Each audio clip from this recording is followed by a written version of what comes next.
¿Qué tal, muchachos? Hace unas 2 semanas les envié unos ejercicios para que lo resuelvan y prácticamente este video va a ser la resolución de esos ejercicios. Me voy a basar en lo que les había enseñado sobre los pasos para resolver un problema, que son primero leer y entender el enunciado, luego pensar en cómo nosotros, como personas, como seres humanos, lo resolveríamos. Luego, ordenar nuestras ideas de forma secuencial. Y por último, hacer el pseudocódigo o código en un lenguaje de programación. En nuestro caso va a ser pseudocódigo, ¿ok? Entonces vamos a comenzar leyendo. Y bueno, el primer ejercicio dice, dados los catetos de un triángulo rectángulo, calcular su hipotenusa.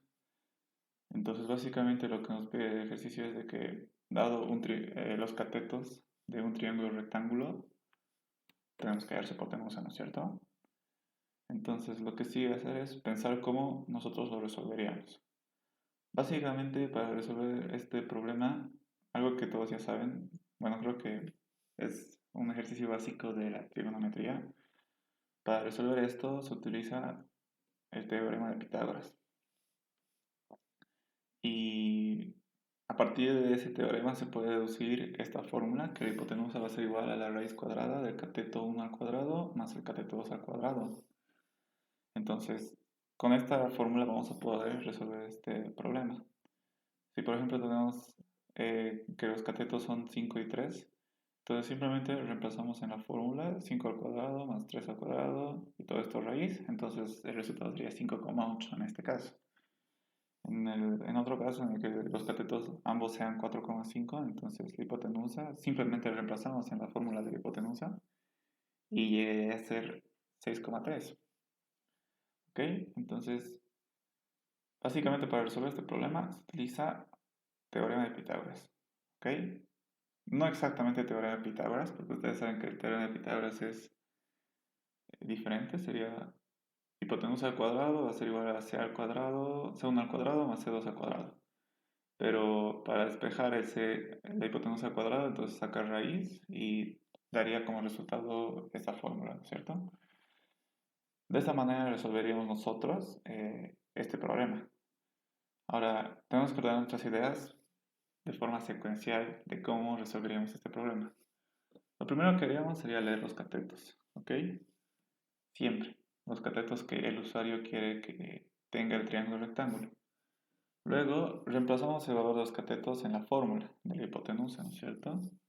Y después simplemente tenemos que mostrar el resultado, ¿ok? No hay mucha más complejidad en resolver este problema. Es leer catetos, reemplazar en la fórmula y devolver el resultado, nada más, ¿no es cierto? Esa sería nuestra idea de resolver el problema de forma ordenada. ¿Ok? Y ahora lo que nos sigue es hacer el pseudocódigo en base a estos pasos que hemos hecho, ¿no es cierto? Entonces, para hacer un pseudocódigo, ¿qué es lo primero que hacemos? Bueno, ¿qué es lo primero que la Listen nos enseña para hacer? El nombre, ¿no es cierto? Siempre tiene que tener un nombre, no hay que olvidarse jamás de esto, es muy importante. Y en mi caso se llama algoritmo triángulo rectángulo. La palabra algoritmo siempre tiene que estar. Y después viene el nombre que le quieres dar tú. En este caso yo le puse triángulo rectángulo. Podría ser cualquier otro nombre, pero siempre hay que intentar usar un nombre bien descriptivo, ¿ok? Luego sabemos que lo que vendría sería la declaración de las variables, pero en mi caso yo no lo pongo aún. Les había dicho en clases que la declaración de las variables para mí debería ser lo último en hacer porque tú nunca sabes qué variables vas a usar anticipadamente para resolver un problema, ¿no es cierto? Entonces lo que yo hago es dejarme un espacio y saltarme a inicio y comenzar a hacer el pseudocódigo y comenzar a poner las variables que se me dé la gana, las que vea conveniente usar, y luego esas variables recién declararlas, ¿no es cierto? Como les he explicado en alguna clase. Entonces, comenzamos, ponemos inicio y ¿cuál es el primer paso a realizar? Leer catetos. Entonces, para hacer esto, simplemente se pone leer C1, esta variable va a representar el cateto 1, y leer C2, que esta variable va a representar cateto 2. ¿Ok? Hasta aquí ya hemos leído los catetos. Lo que sigue es reemplazar el valor de los catetos en la fórmula. ¿Ok? Entonces simplemente, como el usuario va a poner aquí el valor de C1 y aquí el valor de C2, entonces si hacemos esto, estamos reemplazando lo que está en C1 aquí y lo que está en C2 aquí. ¿Ok? Esa es la finalidad de las variables. Y el resultado de esta fórmula lo voy a guardar en una variable que se llama h, que va a representar mi hipotenusa. ¿Ok? Algo que tengo que recalcar aquí es que para pseudocódigo no es correcto poner la fórmula tal cual. ¿Ok? En pseudocódigo no existe este símbolo raíz y tampoco existe las potenciaciones así como se los ve. Entonces la forma correcta sería hacer esto. ¿Ok? SQRT representa raíz cuadrada. ¿Ya? SQRT va a sacar la raíz cuadrada del valor que esté dentro de estos paréntesis. ¿Ok? Y el valor que está dentro de los paréntesis es todo esto. Que C1 por C1 representa C1 al cuadrado, como está aquí en la fórmula de Pitágoras, más C2 por C2, que representa C2 al cuadrado, ¿no es cierto? Básicamente SQRT es esto. Otro ejemplo, dándoles otro ejemplo, SQRT de 4 sería lo mismo que raíz de 4, que sería igual a 2. ¿Ok? Daría SQRT de 4, daría como resultado 2, que es lo mismo que esto, ¿no es cierto? Ok, entonces esta sería la forma correcta de representar esta fórmula en pseudocódigo. Y no solo en pseudocódigo, en varios lenguajes de programación igual se utiliza SQRT como función de raíz cuadrada.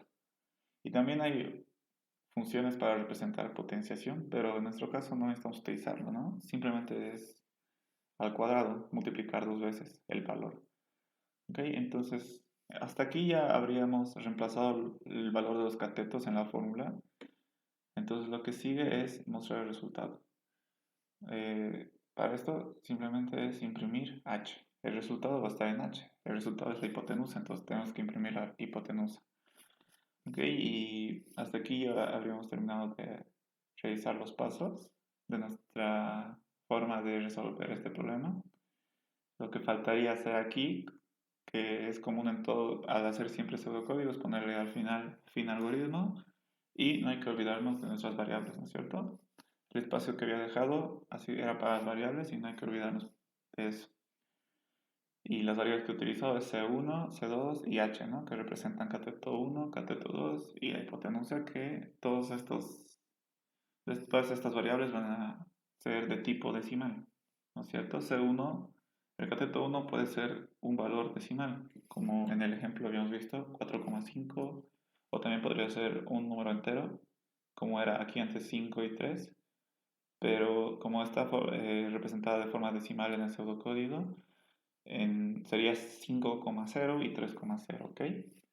Y con eso ya habríamos terminado de hacer el pseudocódigo y en sí ya habríamos terminado de realizar los pasos para resolver un problema. Entonces, esta sería la resolución de ejercicio 1.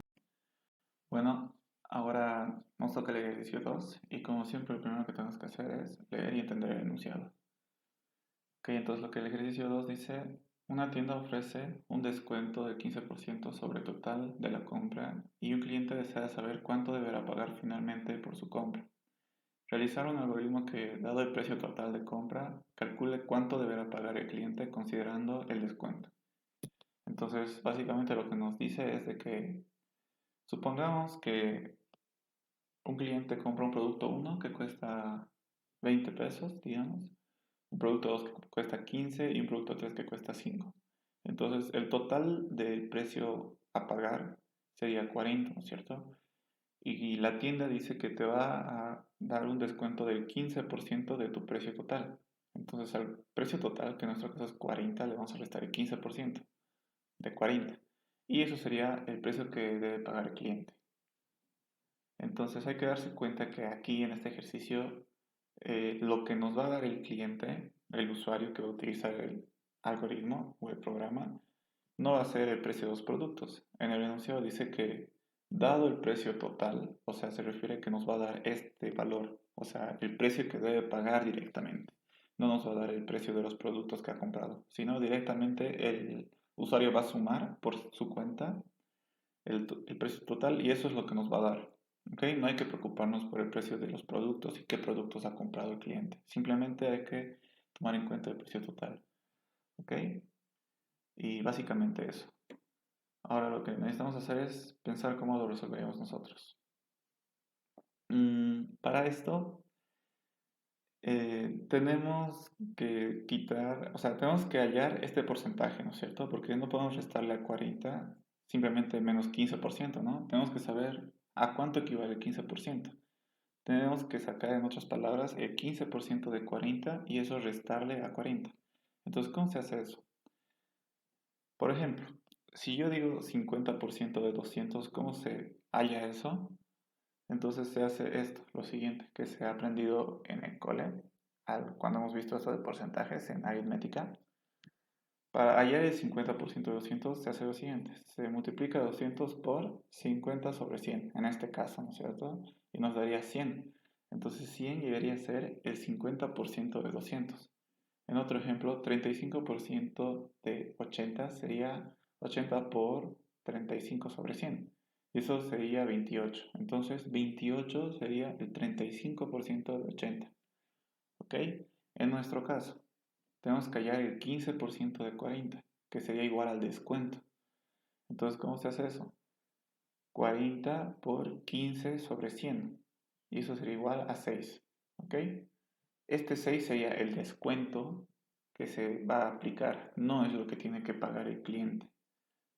En otras palabras, el precio más el descuento, con el descuento, sería igual a el precio total menos el descuento, que sería 6, y nos daría 34. 34 pesos es lo que debería pagar el cliente, ¿ok? O sea, le hemos descontado al precio total que era 40, su 15%. Su 15% de 40 era 6, entonces le hemos descontado esos 6 y nos da 34. Eso es lo que debería pagar el cliente. Entonces, básicamente lo que hacemos, lo que hemos deducido de esto es que el descuento va a ser igual al precio total por 15 sobre 100. ¿Ok? Y el precio con descuento sería igual al precio total menos el descuento que hemos hallado en base a esto, ¿no es cierto? Esta sería nuestra forma de resolver el problema, siempre, en cualquier caso, ya sea precio total 100, cualquier valor, entonces simplemente reemplazamos en estas fórmulas y nos va a dar el precio con descuento, que sería el resultado, que sería lo que el cliente tiene que pagar. ¿Ok? Lo que nos toca hacer ahora es ordenar nuestras ideas de forma secuencial. Entonces, ¿qué es lo primero que tenemos que hacer? Tenemos que leer el precio total, ¿no es cierto? Esto, la suma de los productos que compra el usuario. Esto nos va a dar el usuario. Lo siguiente tendría que ser reemplazar el precio total en la fórmula de descuento. ¿Ok? En esta fórmula. Luego disminuir al precio total el descuento. Básicamente esto. ¿Ok? Y luego mostramos el precio con descuento, que sería el resultado. Solo hacemos eso. Esa es nuestra secuencia de pasos a seguir para resolver este problema.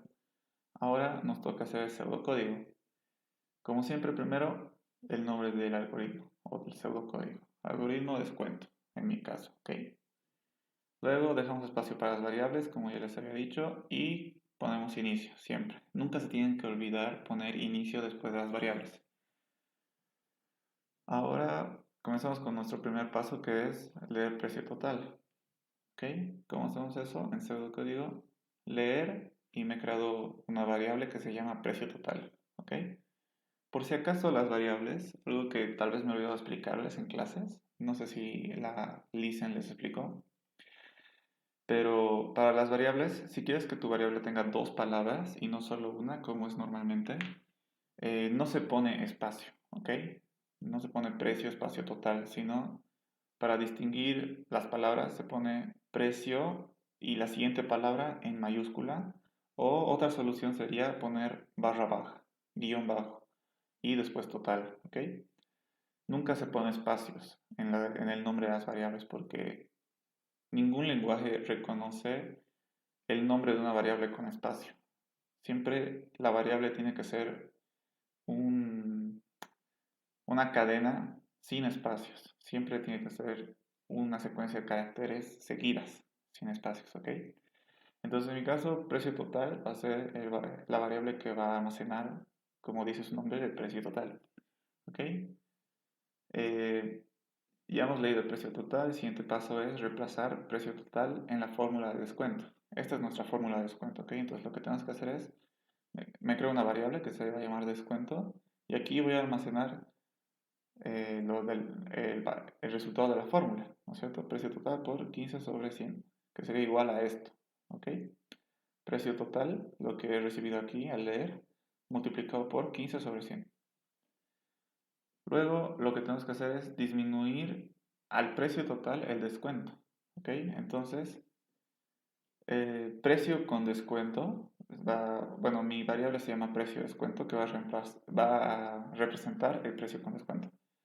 Ahí vamos a guardar el precio total menos el descuento. ¿Ok? Aquí está la fórmula y aquí está lo que tenemos que hacer, disminuir el precio total al descuento. Entonces, ya hicimos ese paso y lo que sigue sería mostrar precio con descuento. Simplemente es imprimir esta variable, ¿no? Donde está el precio con descuento. Imprimimos y hasta aquí habríamos terminado los pasos a seguir. No hay que olvidarse de poner fin algoritmo y las variables que hemos usado. En este caso yo uso estas variables y todas son de tipo decimal. Y luego, bueno, con eso terminamos de hacer el pseudocódigo. Y esta sería la resolución de este ejercicio. Ok, ahora vamos con el ejercicio 3. Como siempre, primero leemos. Un alumno desea saber cuál será su calificación final en la materia de algoritmos. Dicha calificación se compone de los siguientes porcentajes. Inciso A, 50% del promedio de sus 3 calificaciones parciales. Inciso B, 30% de la calificación del examen final. Inciso C, 15% de la calificación de un trabajo final. Realizar un algoritmo que, dadas las calificaciones de los 3 parciales del examen final y del trabajo final, calcule la calificación final. Entonces, esto nos dice que nos van a dar la nota del primer parcial, segundo parcial y tercer parcial de un alumno. También, bueno, y de aquí tenemos que sacar una nota total de los 3 parciales, ¿ok? Que va a representar el 55% de la nota. También nos van a dar la nota del examen final, que va a valer el 30%, y nos van a dar la nota del trabajo final, que va a valer el 15%. La suma de estos porcentajes nos va a dar el 100% de la nota final del alumno, ¿ok? Entonces, básicamente es eso. Tenemos que calcular su nota final a partir de la nota total de los parciales, examen final y trabajo final. Ahora tenemos que pensar cómo lo resolveríamos. Primero, lo que tenemos que hacer, bueno, nos vamos a dar un ejemplo para facilitar la explicación. Nos vamos a dar estos valores para las notas de un alumno, digamos. Y lo primero que tenemos que hacer es sacar la nota total de los parciales. ¿Cómo se hace eso? Básicamente es sacar el promedio, ¿cierto? De las 3 notas, sumar las 3 notas y dividir entre 3, porque son 3 notas. Y eso en este caso nos va a dar que su nota de los parciales es 63. ¿Ok? Hasta ahora ya tenemos la nota de los parciales, del examen final y del trabajo final, que es lo que necesitamos. Ahora lo que tenemos que hacer es, estos 63 puntos que tiene el alumno, ¿cuánto valen de la nota final? O sea, nosotros sabemos que este campo máximo vale 55% de la nota final. Entonces lo que tenemos que hacer para sacar cuánto equivale, qué porcentaje equivale a 63 puntos en la nota final, es una regla de 3. ¿Ok? Donde digamos que si nos sacamos 100 puntos, significa que tenemos 55% de la nota final.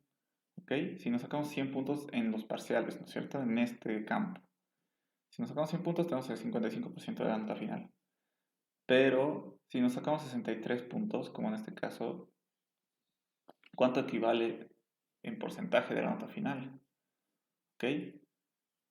Y básicamente tenemos que hacer lo mismo para los otros campos, que es examen final y trabajo final. Para el examen final, si nos sacamos 100 puntos, significa que vamos a tener 30% de la nota total, como aquí nos dice. Y si nos sacamos 100 puntos en el trabajo final, vamos a tener el 15% de la nota final. Pero como no tenemos los 100 puntos, tenemos en este caso 78 puntos. ¿Cuánto equivale eso de la nota final? No va a equivaler 30, va a equivaler menos. Igual aquí tenemos solo 40 puntos de 100, entonces no va a valer 15% nuestra nota o este campo, sino va a equivaler menos. Entonces hay que hallar esos valores para sacar la nota final, ¿no es cierto? Entonces, ¿cómo hacemos esto? Resolviendo la regla de 3. En el primer caso, 55 dividido entre 100 por 63 nos va a dar 34. Significa que 63 puntos representa 34% de la nota final. Y lo mismo hacemos para el examen final.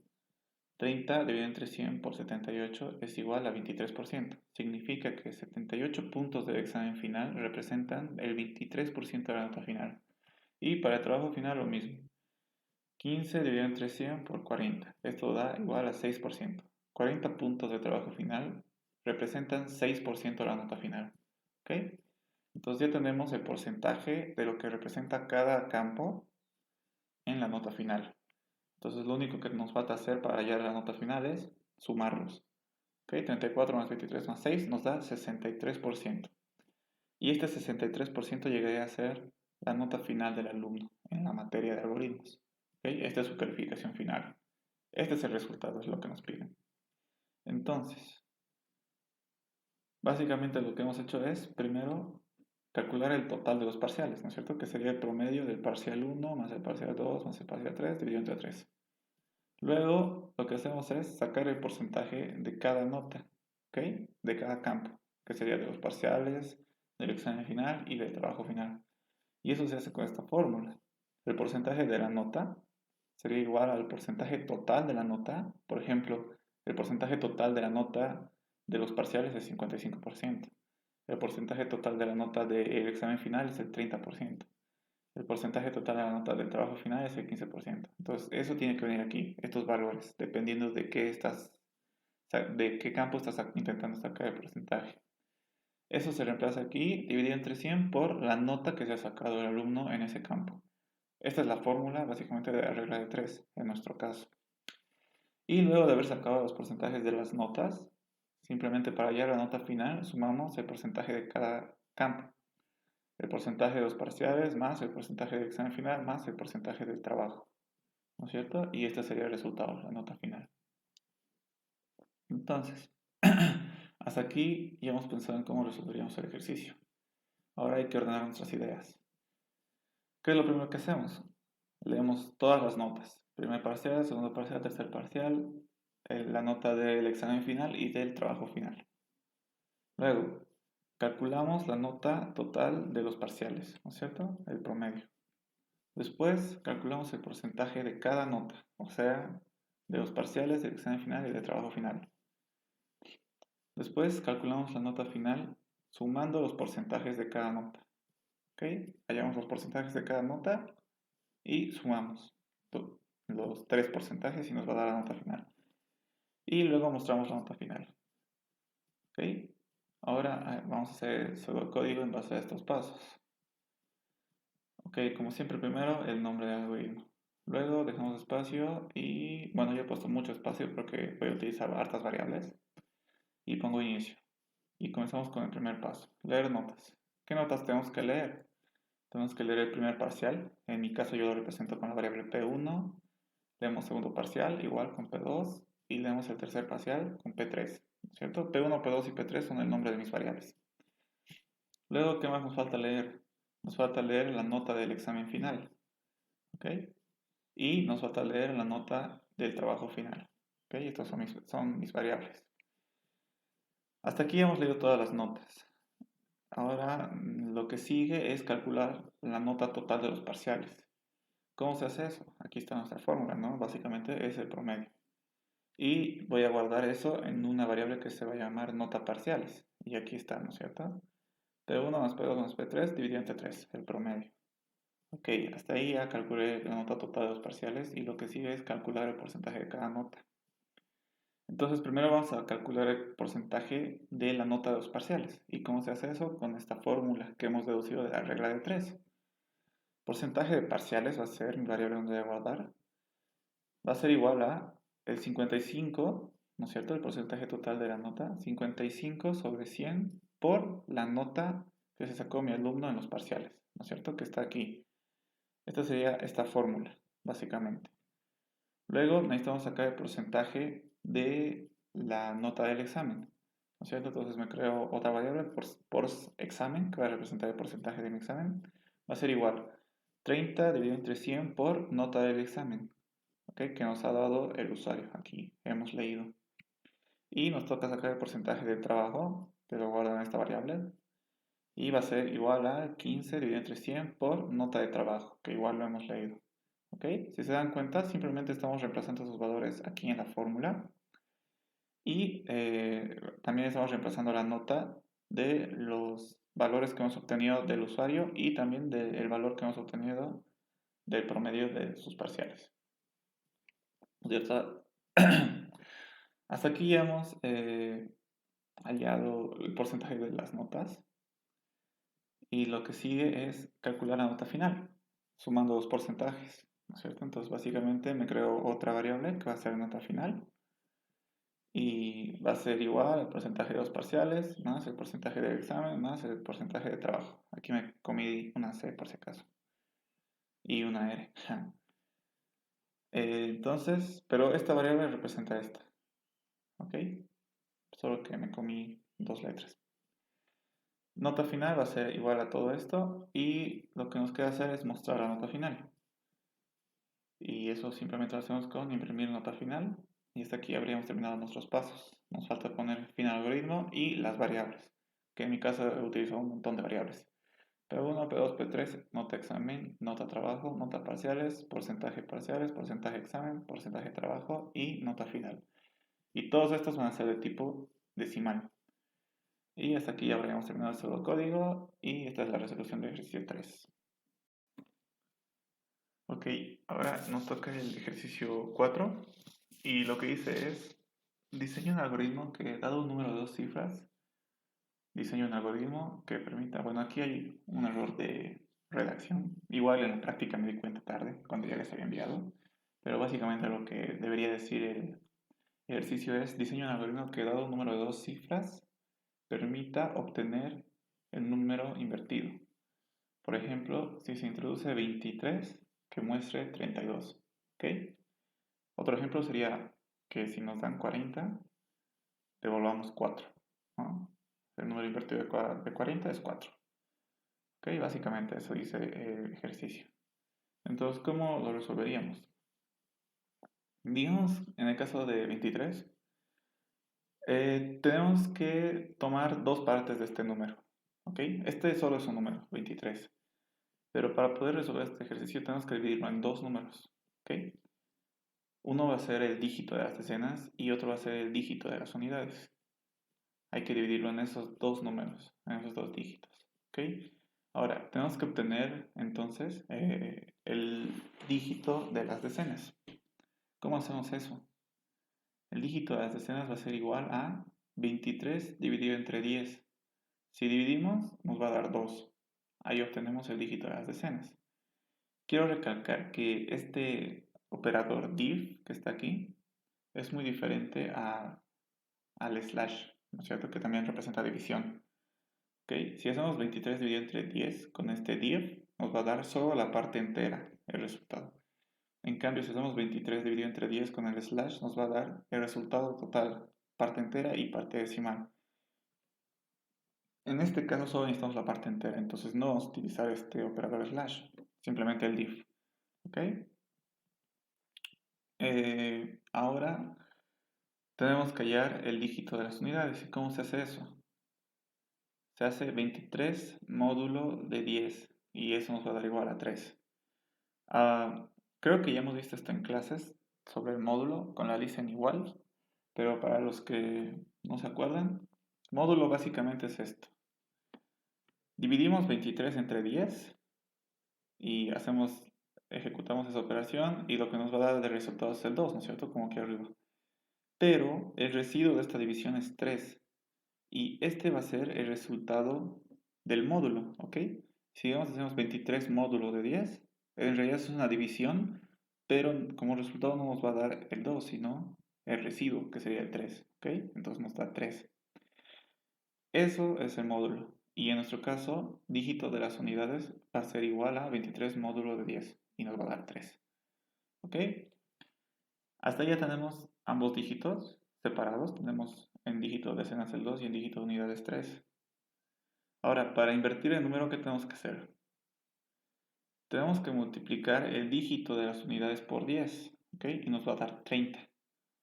Y después, ¿qué tenemos que hacer? A eso tenemos que sumarle el dígito de las decenas, 2, ¿ok? Y nos daría 32. Y ya estaría, ya tendríamos el número invertido. El número 23 lo hemos invertido a 32, ¿ok? Simplemente se hace esto para invertir un número. Con otro ejemplo, con el ejemplo del 40, por ejemplo, igual dividimos en dos números. Dígito de las decenas va a ser igual a 40 div entre 10, que va a ser 4, y dígito de las unidades va a ser 40 módulo de 10, que va a ser 0. ¿Ok? Aquí está su demostración. Y el número invertido sería igual a el dígito de las unidades por 10, que seguiría siendo 0, más el dígito de las decenas, y sería 4 nomás. ¿Ok? El 0 por delante se sobreentiende, ¿no es cierto? Entonces la inversión del 40 sería en realidad 0,4, pero como se sobreentiende el 0, entonces se queda en 4. ¿Ok? Entonces hemos deducido que el dígito de las decenas va a ser el número dividido entre 10, el dígito de las unidades va a ser el número módulo de 10, y el número invertido va a ser el dígito de las unidades por 10 más el dígito de las decenas. ¿Ok? Hasta aquí ya hemos visto cómo resolveríamos este problema. Ahora nos toca ordenar nuestras ideas. Como primer paso, leemos el número que se va a invertir. Luego obtenemos el dígito de las decenas del número. Luego obtenemos el dígito de las unidades del número. Después obtenemos el número invertido a base de esta pequeña fórmula que hemos deducido. Y por último mostramos el número invertido, ¿no es cierto?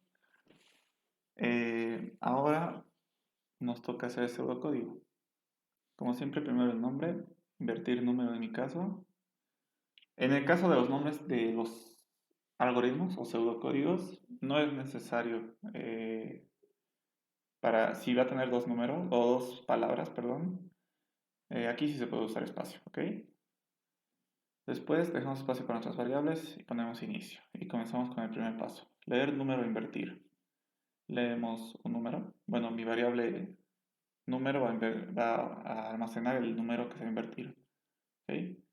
Luego, el siguiente paso, obtener dígito de las decenas del número. ¿Cómo hacemos eso? Con esto, ¿no es cierto? Me creo una variable decenas, va a almacenar el número dividido entre 10. ¿Ok? Parte entera. No me va a devolver un decimal, me va a devolver un entero. ¿Ok? Luego obtenemos el dígito de las unidades y eso va a estar aquí. Me creo una variable que se va a llamar unidades, donde voy a almacenar el dígito de las unidades que se saca de esta manera. Número módulo de 10. Luego obtenemos el número invertido. ¿Y cómo se hace eso? Con esta fórmula que está aquí representada. Número invertido, mi variable donde voy a almacenar, va a ser igual al dígito de las unidades por 10 más dígito de las decenas. Y luego simplemente mostramos el número invertido que está almacenado en esta variable y con eso habríamos terminado nuestros pasos. Ponemos fin al algoritmo, las variables que hemos usado, que en este caso todas van a ser entero. Esta división nunca va a devolver decimal, siempre entero. El módulo tampoco nunca me va a devolver decimal, siempre va a ser entero. Y entonces, por lo tanto, hacer operaciones con estas variables que son enteros también nos va a devolver un entero. Entonces, en nuestro caso, todas las variables van a ser enteros. ¿Ok?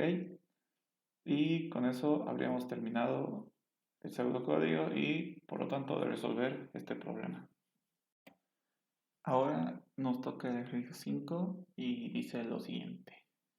Pide al usuario dos pares de números, x1 y y1 y x2 y y2, que representen dos puntos en el plano.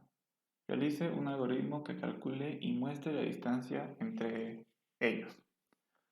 Entonces lo que nos dice este ejercicio es de que es esto.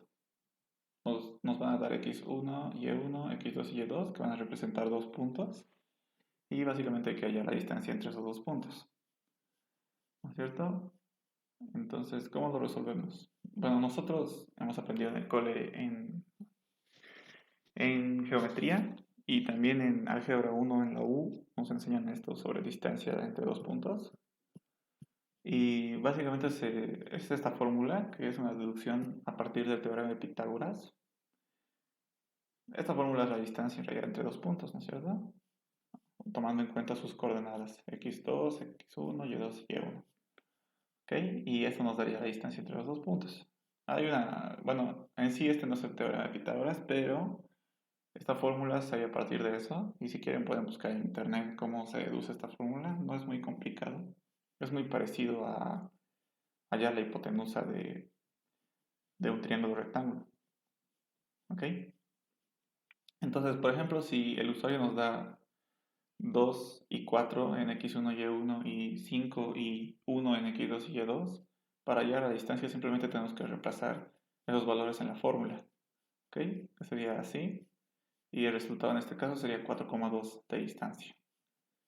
Entonces, así lo resolvemos con esta simple fórmula. Ahora ordenamos nuestras ideas y lo primero que hacemos es leer las coordenadas de los puntos. Luego, con esas coordenadas, reemplazamos en la fórmula de distancia y por último mostramos la distancia. Solo seguimos estos tres pasos. ¿Ok? Y para hacer nuestro pseudocódigo, como siempre, primero el nombre, en mi caso distancia, dejo espacio, pongo inicio y realizamos el primer paso, que sería leer coordenadas de los puntos. Entonces, ¿qué hago? Leer x1, leer x2, leer x, o diré y1 y leer y2. ¿Ok? En este caso son nombres de variables, ¿no es cierto? x1, x2, y1, y2. Luego reemplazamos las coordenadas en la fórmula de distancia. Este x1, x2, y2, y1, los que reemplazan en la fórmula. Entonces básicamente me creo una variable distancia y como les había dicho antes, no podemos poner esta fórmula tal cual como está aquí, ¿no es cierto? Tenemos que transformarlo en operadores de pseudocódigo. Y como les dije, ¿no? Raíz cuadrada, SQRT, de todo esto. Y todo esto es igual a esto, x2 menos x1 al cuadrado, que sería lo mismo que x2, x1 por x2, x1. Más y2 menos y1 al cuadrado, que sería igual a todo esto, ¿no? Multiplicarlo dos veces. Esta fórmula es igual a esta, ¿ok? Luego mostramos la distancia que está almacenada en esta variable. Entonces solo imprimimos esta variable, distancia. Y con esto habríamos terminado de seguir nuestros pasos. Ponemos fin al algoritmo, ponemos las variables que hemos utilizado, que en nuestro caso todas van a ser decimal. Y con eso terminamos el pseudocódigo y esta es la resolución al ejercicio 5. Bueno, ahora nos toca el ejercicio 6 y lo que dice es implementa un programa que dados los tres vértices de un triángulo calcule el área del mismo. Puede aplicar la siguiente fórmula, donde S1, S2 y S3 son las longitudes de los tres lados del triángulo y T es la mitad de su perímetro. ¿Ok? Entonces básicamente nos van a dar tres puntos que van a representar un triángulo y cada vértice se va a representar como una tupla, ¿no es cierto? X1, Y1 va a ser punto 1, X2, Y2 punto 2, X3, Y3 punto 3. ¿Ok? Entonces, dados esos puntos, hallar el área. Ahora, ¿cómo lo resolvemos? Pues nos da una fórmula para resolverlo. Nos vamos a dar un ejemplo con estos datos y nos da la fórmula. Lo malo es que con los datos que nos han dado no podemos directamente reemplazarlos en la fórmula, pero podemos hallar los datos que necesita la fórmula a partir de los datos que nos han dado, o sea, de las vértices del triángulo. ¿Ok?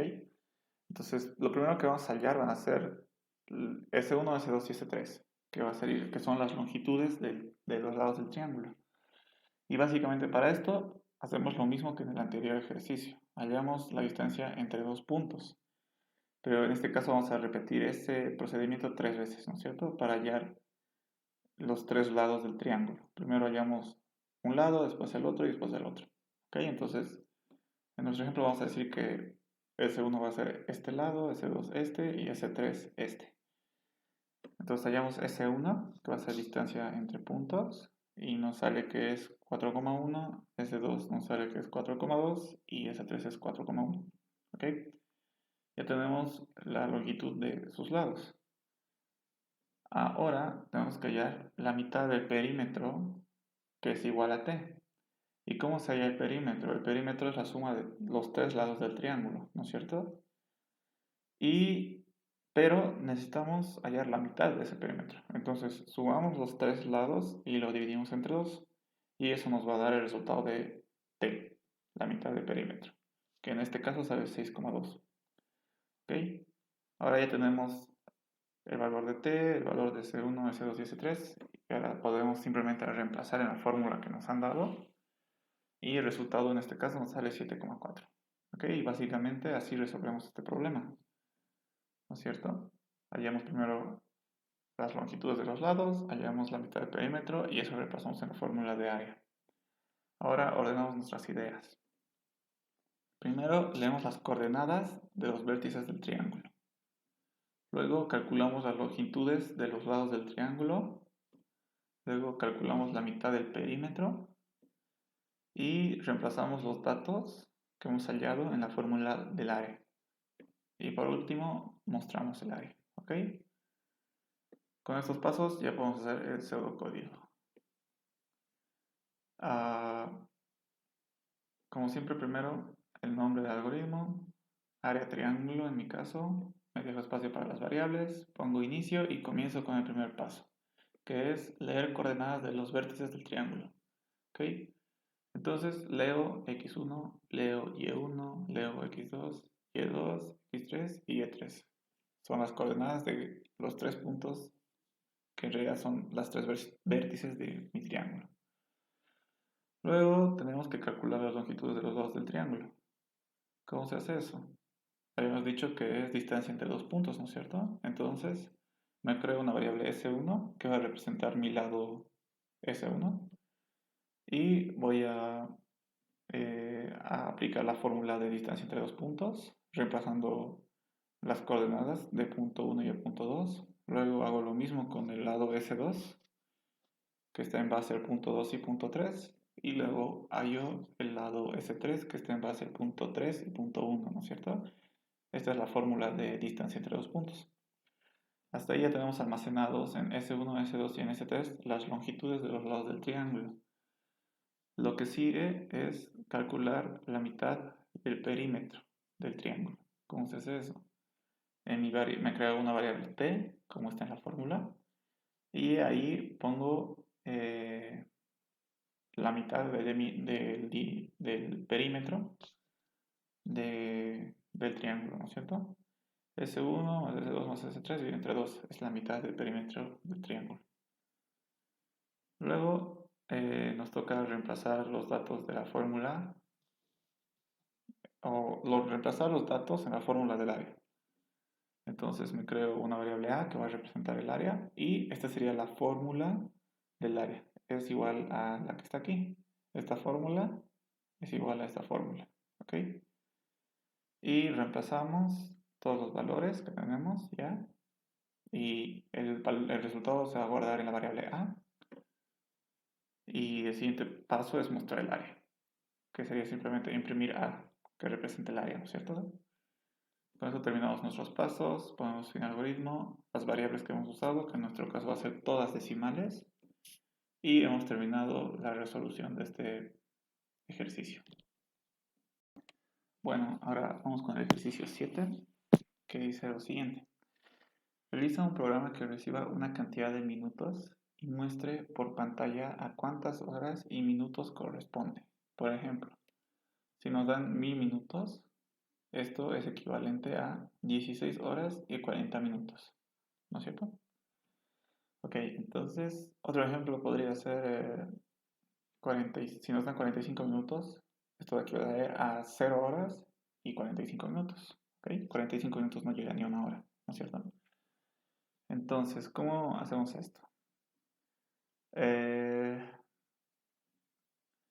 para saber Primero hay que sacar las horas que hay en los minutos que nos han dado. En nuestro caso nos han dado 1000 minutos. Entonces, ¿cuántas horas hay en 1000 minutos? Para hallar eso hay que dividir entre 60, ¿no es cierto? Porque una hora tiene 60 minutos. 1000 dividido entre 60 nos va a dar 16. En realidad eso son 16 horas, ¿no es cierto? Ahorita estoy haciendo la división de parte entera.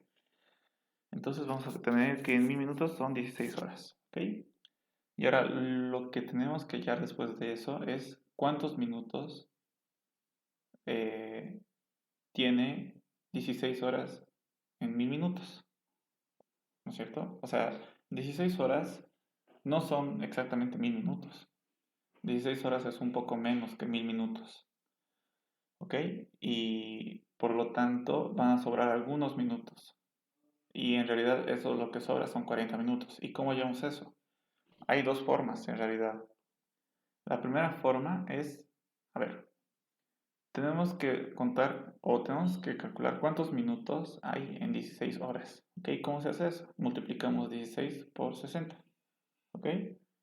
Y nos va a salir que tenemos 960 minutos en 16 horas. ¿No es cierto? Que no es igual a 1000. Entonces los minutos que nos sobran, ¿cómo los hallamos? Pues con una simple resta. Los minutos sobrantes va a ser igual a 1000 menos 960. Y eso nos da los 40 minutos, ¿no es cierto? Entonces 1000 minutos va a ser igual a 16 horas y 40 minutos. Hay una forma un poco más corta de hallar los minutos sobrantes, pero es un poquito más compleja de entenderla. Tal vez algunos se den cuenta, pero es la siguiente. Para hallar los minutos sobrantes, simplemente se hace 1000 módulo de 60 y eso nos va a dar 40 minutos. ¿Cómo les puedo explicar esto? Es un poco más complejo. Nosotros sabemos que el módulo es una división, ¿no es cierto? Lo que estamos haciendo aquí, bueno, aquí es 60, no 10. ¿Ok? Entonces, si dividimos 1000 entre 60, no 10, nos va a dar 16. Y como residuo nos va a dar 40, ¿ok? Y este residuo va a ser el módulo. Pero si se dan cuenta, al hacer esta división, estamos haciendo lo mismo que estamos haciendo aquí arriba, para hallar los minutos sobrantes, ¿no es cierto? Estamos restando 1000 menos 960, porque 16 por 60, que debería ser aquí, nos da 960 y eso restamos y eso nos da el residuo, ¿no es cierto? Y eso sería el módulo. Entonces, una forma más corta de hacer esto sería el módulo, ¿no es cierto? Entonces, tenemos dos formas de hallar los minutos sobrantes. ¿Ok? Con esto podemos deducir que para hallar las horas tenemos que dividir los minutos dados entre 60. Para hallar los minutos, en la primera forma tenemos que restar los minutos dados menos las horas que hemos calculado por 60. Y de la segunda forma es un poco más fácil o más corta, diré. Los minutos va a ser igual a minutos dados módulo de 60. ¿Ok? Ahora nos tocaría ordenar nuestras ideas. ¿Qué es lo primero que hacemos? Leemos los minutos, ¿no es cierto? Luego calculamos las horas con esta fórmula. Luego calculamos los minutos, no importa si de la primera o de la segunda forma, pero estamos calculando los minutos. Y luego mostramos las horas y los minutos, ¿ok? Y con esto ya podemos hacer el pseudocódigo. Primero vamos a hacer la primera forma, usando esta forma para hallar los minutos. ¿Ok? Entonces nuestro algoritmo se va a llamar minutos, dejamos espacio para las variables y comenzamos con inicio. Nuestro primer paso es leer minutos. Entonces, leemos minutos. Mi variable donde voy a almacenar los minutos se llama minutos. Calculamos las horas. ¿Cómo se hace eso? Horas va a ser igual a minutos dividido entre 60. Luego, calculamos los minutos de la primera forma. Ok, entonces, ¿cómo hacemos eso? Hemos dicho que primero vamos a hallar los minutos en las horas que hemos calculado. ¿Cómo hacemos eso? Minutos, horas. Min horas es mi variable donde voy a guardar eso. Va a ser igual a horas por 60. Y eso vamos a restarle a los minutos que nos han dado. ¿No es cierto? Entonces, minutos sobrantes va a ser igual a los minutos que nos han dado menos min horas, lo que hemos calculado. ¿No es cierto? En realidad estamos haciendo esto de aquí. ¿Ok? Y Luego mostramos las horas y los minutos. Las horas están almacenadas aquí y los minutos están almacenados aquí. Entonces los imprimimos. Aquí vamos a ver algo que creo que todavía no hemos visto y tampoco con la listen, que sería este símbolo que se llama AND, o también lo dicen AND%. Bueno, es un operador, ¿ok? Como una suma, una resta, una multiplicación, una división, pero este operador solo sirve en cadenas, ¿ok? Cadenas son estas cosas, como, secuencia de caracteres. ¿Y cómo funciona en nuestro caso? En nuestro caso va a agarrar el valor que tiene esta variable horas, que está aquí, y lo va a unir a esta cadena, ¿ok? Horas. Y todo esto va a unirse con el valor que está en esta variable, minutos sobrantes. Y a su vez todo esto se va a unir con esta cadena que dice minutos. Entonces, por ejemplo, si digamos en nuestra variable horas tendríamos el valor 3 y en nuestra variable min sobrante 58, entonces el resultado de imprimir todo esto sería el siguiente, ¿no es cierto? 3 horas y 58 minutos. Este imprimir hace esto, ¿ok? En el caso de que nuestras horas sea igual a 0 y nuestros minutos sobrantes sea igual a 7, entonces lo que va a imprimir es 0 horas 7 minutos. Entonces, en resumen, este operador de cadenas AND solo une cadenas, ¿ok? Por ejemplo, si tuviéramos una instrucción imprimir hola, ¿qué tal? Concatenado AND me llamo Javier, entonces el resultado de imprimir eso saldría esto. Hola, ¿qué tal? Me llamo Javier. Estamos uniendo esta cadena con esta cadena. Eso es lo que hace este operador, ¿ok? Entonces, hasta aquí ya hemos impreso este resultado. Y lo que nos faltaría hacer es poner fin al algoritmo y las variables que hemos usado, que en nuestro caso van a ser todas enteros. Ahora vamos a ver cómo se hace de la segunda forma, ¿ok? Básicamente hacemos lo mismo que el anterior para leer minutos y calcular horas, ¿ok? Leemos igual y calculamos las horas igual, pero para hallar los minutos es diferente. Minutos restantes va a ser igual a minutos módulo 60, como habíamos dicho, ¿no es cierto?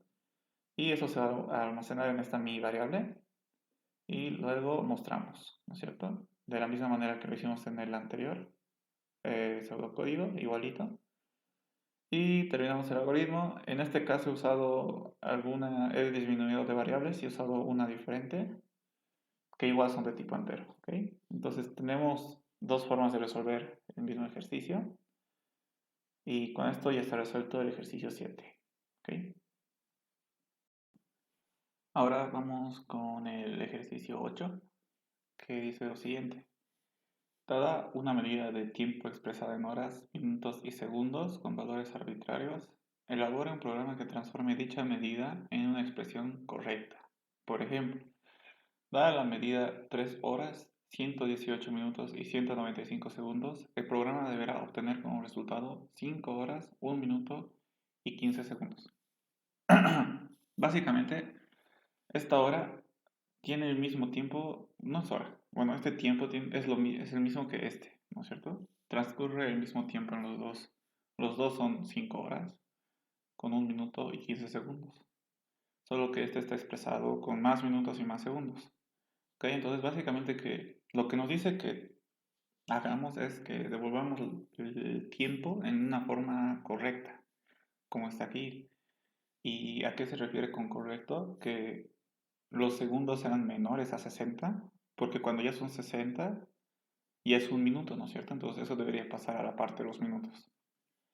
Y que los minutos igual sean menores a 60, porque si es igual o mayor a 60 significa que tiene más de una hora en minutos. Entonces esas horas se tienen que pasar a las horas y se tienen que quedar los minutos restantes. ¿Ok? Es muy parecido al ejercicio anterior, solo que ahora se incluye segundos más. ¿Ok? Entonces, ¿cómo lo resolvemos? Primero hay que dividir, bueno, a nosotros nos van a dar segundos, minutos y horas, ¿no es cierto? Los segundos tenemos que calcular cuántos minutos hay en los segundos que nos han dado. Por ejemplo, en nuestro caso nos han dado 195 segundos. ¿Cuántos minutos hay ahí? Pues dividimos, ¿no es cierto? 195 dividido entre 60 nos va a dar 3. Eso significa que hay 3 minutos en 195 segundos. Esos 3 minutos pasamos a sumar a los minutos que tenemos. ¿Ok? Entonces teníamos 118 minutos y ahora con 3 más vamos a tener 121. ¿Ok? Y luego tenemos que hallar los segundos sobrantes. ¿Ok? Sabemos que 3 minutos no son 195 segundos. 3 minutos en realidad son 180 segundos. Por lo tanto, sobran algunos segundos en 195. ¿Cómo se halla eso? Con módulo, ¿no es cierto? Con la segunda forma que hicimos en el anterior ejercicio. Y eso nos va a dar que sobran 15 segundos. Entonces, esta es la forma correcta de escribir los segundos con este tiempo. Luego, lo que tenemos que hacer es lo mismo, pero con minutos. Tenemos 121 minutos y para ver cuántas horas hay en 121 minutos, tenemos que dividirlo entre 60 y nos va a dar 2. ¿Ok? Esas 2 horas las sumamos a las horas y luego vemos cuántos minutos nos sobran. Sabemos que 2 horas no son 121 minutos, en realidad son 120. Entonces, hacemos la operación y nos va a decir que un minuto nos sobra, ¿no es cierto? Entonces, esa sería la forma correcta de escribir los minutos. Y creo que eso sería todo. Bueno, sí, sería todo, porque las horas no nos da una restricción, ¿no? Las horas puede ser cualquier cantidad de horas. En el caso de que haya un problema que nos diga días, horas, minutos, segundos, entonces haríamos lo mismo con horas, pero dividido entre 24, ¿no es cierto? Porque un día tiene 24 horas, pero en este caso no nos pide eso. Entonces las horas no tienen límite y nos quedaríamos así. Entonces, como se dan cuenta, aquí hay 5 horas, 1 minuto y 15 segundos, que es el resultado correcto de esta expresión. ¿Ok? Entonces, los minutos, bueno, vamos a calcular primero minutos a sumar, que sería igual o sea, sería similar a esto. ¿Cómo se halla eso? Segundos que nos han dado divididos entre 60. Luego, hallamos los segundos restantes, que es esto, que sería igual a 5 segundos módulo de 60. Luego, calculamos las horas a sumar, que sería esto, que sería minutos dividido entre 60, y luego los minutos restantes, que sería esto, ¿no es cierto? Y listo, ya tendríamos todo corregido. Bueno, nos faltaría sumar, ¿no? Y de esa manera nosotros resolveríamos este problema. Lo que nos toca hacer es ordenar nuestras ideas. ¿Qué es lo primero que hacemos? Leemos horas, minutos y segundos. Luego calculamos los minutos sobrantes en segundos, o sea, esto. ¿Ok? Luego sumamos los minutos sobrantes a los minutos, esto. Calculamos los segundos restantes, lo que hemos hecho acá. Luego hacemos lo mismo, pero esta vez con minutos. Calculamos las horas sobrantes en minutos, aquí está. Luego sumamos las horas sobrantes a las horas. Luego calculamos los minutos sobrantes o restantes. Y al final ya tendríamos todo correcto y solo sería mostrarlo, ¿no? Las horas, minutos y segundos corregidos. ¿Ok? Con esto ya podemos hacer el segundo código. Y sería el siguiente. Primero el nombre. Yo le puse algoritmo horas, espacio para variables e inicio. Ok, entonces lo primero que tenemos que hacer es leer horas, minutos y segundos. Entonces leemos horas, leemos minutos y leemos segundos. Luego calculamos los minutos sobrantes en segundos. ¿Cómo se hacía eso? De esta manera. Min sobrantes, se va a llamar invariable donde voy a almacenar ese dato, va a ser igual a segundos dividido entre 60. Luego sumamos los minutos sobrantes a los minutos que nos han dado, ¿no es cierto? Aquí nos han dado unos minutos y los minutos sobrantes los sumamos aquí. ¿Ok? Entonces minutos, los que nos han dado, va a ser igual a lo que está en minutos más los minutos sobrantes. ¿Ok? Entonces en esta misma variable estamos sumando estos minutos sobrantes. ¿Ok? En la misma variable minutos agarramos su valor y le sumamos minutos sobrantes. ¿Ok? Y guardamos en la misma variable. Luego calculamos los segundos restantes. Entonces en la variable segundos vamos a almacenar lo que está en segundos módulo de 60, ¿ok? Aquí nos han dado, digamos, 195 segundos en esta variable, aquí está guardado. Entonces vamos a decir que en esta variable su nuevo valor almacenado va a ser lo que está en segundos, 195, módulo de 60, ¿ok? Toda esta operación va a guardar en esta misma variable. Esto se hace más que nada como que para reutilizar variables y no estar creando siempre más y más y más y más, ¿ok? Luego calculamos las horas sobrantes en minutos. Lo mismo que hemos hecho aquí, pero con horas y minutos. ¿Ok? Entonces, horas sobrantes va a ser igual a minutos dividido entre 60. Luego sumamos las horas sobrantes a las horas. Horas va a ser igual a lo que está en horas más horas sobrantes. ¿Ok? Y luego calculamos los minutos restantes. ¿Cómo se hacía eso? Minutos, lo que está en minutos, va a ser igual a minutos módulo de 60. Y nos va a dar los minutos restantes. Y hasta aquí ya tendríamos almacenado las horas, los minutos y los segundos de manera correcta. ¿Ok? En estas variables, horas, minutos y segundos. Entonces lo que nos toca hacer es mostrar horas, minutos y segundos corregidos, que ya están almacenados en estas variables. ¿Ok? Entonces lo único que tenemos que hacer es imprimir horas, le concateno con H para que represente horas, minutos, concateno con M de minutos y segundos, concateno con S de segundos. Entonces el resultado nos devolvería en este formato, ¿no es cierto?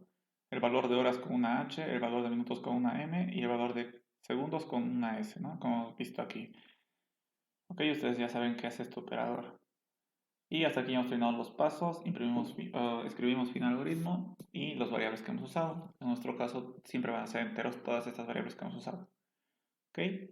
Y hasta aquí ya hemos terminado de resolver el ejercicio 8. Y ahora vamos a ver el último ejercicio de la práctica. Y dice lo siguiente. Un banco recibe todos los días del Banco Mundial una lista de cómo está el cambio de las divisas del mundo respecto al dólar americano. Diseñar un algoritmo que a partir de una cantidad de dólares que deseamos comprar nos devuelva la cantidad en euros que nos costarían esos dólares. Ok, entonces nos pide transformar de dólares a euros básicamente. Ok, ¿y cómo lo hacemos esto? Pues con una simple, bueno, sería con simple regla de tres, ¿no es cierto? Nos vamos a dar un ejemplo de 100 dólares, ¿cuántos euros equivalen? Entonces, si un dólar equivale, bueno, ahora, en este momento, según el internet, vale 0,93 euros, ¿ok? Entonces, ¿cuánto equivale 100 dólares? ¿No es cierto? Pues para resolver la regla de 3 simplemente se multiplica 100 por 0,93 y nos va a salir que son 93 euros. Entonces, 100 dólares es equivalente a 93 euros. Ok, entonces si queremos comprar 100 dólares, tenemos que pagar 93 euros. Solo se hace esto, solo es conversión. Entonces, para hallar el costo en euros de una cantidad de dólares, se multiplica esa cantidad de dólares por 0,93. Ok, y ahora tenemos que ordenar nuestras ideas. El paso 1 sería leer la cantidad de dólares que se comprará. Luego multiplicamos los dólares por el cambio del euro, que es 0,93. Y finalmente mostramos el resultado, ¿no? El cambio. Y ahora con esto podemos hacer un pseudo código que comenzamos con el nombre. Yo le puse cambio, espacio para variables, inicio y comenzamos. Primer paso, leer cantidad de dólares. Leer dólares. Luego multiplicamos los dólares por el cambio del euro, ¿no? Yo me creo una variable que se llama euros. Va a ser igual a dólares que me han dado por 0,93. Y luego simplemente mostramos el resultado. Imprimir euros, que es el resultado.